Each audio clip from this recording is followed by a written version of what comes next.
গতি, প্রযুক্তি আর স্টাইল একসাথে যেখানে, সেই ঢাকা মোটর শো 2025-এ আপনাকে স্বাগতম। আসসালামু আলাইকুম। হ্যালো বাংলাদেশ, কেমন আছেন সকলে? এই মুহূর্তে অবস্থান করতেছি আইসিসিবি ভবনের সামনে। এখানে বাংলাদেশের সব থেকে মোটর শো এর প্রোগ্রাম শুরু হয়ে গেছে। এখানে বাংলাদেশের সব হায়ার সিসির সুপার বাইক থেকে শুরু করে স্পোর্টস বাইক, ক্রুজার বাইক সব নতুন মডেল লঞ্চ করা হয়। বাইক প্রেমিকদের জন্য এটা যেন এক স্বপ্নের রাজ্য। কিন্তু মোটর শো শুধু বাইকের জন্য নয়, নতুন নতুন প্রাইভেট কার, এসইউভি, এমনকি লরি ও অন্যান্য বাণিজ্যিক গাড়ির নতুন মডেলও এখানে লঞ্চ করা হয়।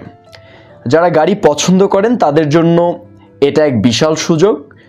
বর্তমান বাজারে যা যা নতুন এসেছে তার সবই এক ছাদের নিচে দেখতে পাবেন। এছাড়াও গাড়ির অ্যাক্সেসরিজ, টায়ার, হেলমেট এবং নতুন প্রযুক্তির গ্যাজেটগুলোও প্রদর্শিত হচ্ছে এই শোতে। বাইক এবং গাড়ি যারা নিজের মতো করে কাস্টমাইজ করতে পছন্দ করেন তাদের জন্য অসাধারণ সুযোগ থাকছে এই শোতে। তাহলে আর দেরি কেন? চলে আসুন ঢাকা মোটর শো 2025-এ। প্রযুক্তি, গতি আর স্টাইলের এক অনন্য মিলন মেলা। দেখা হবে আইসিসিবিতে। ধন্যবাদ।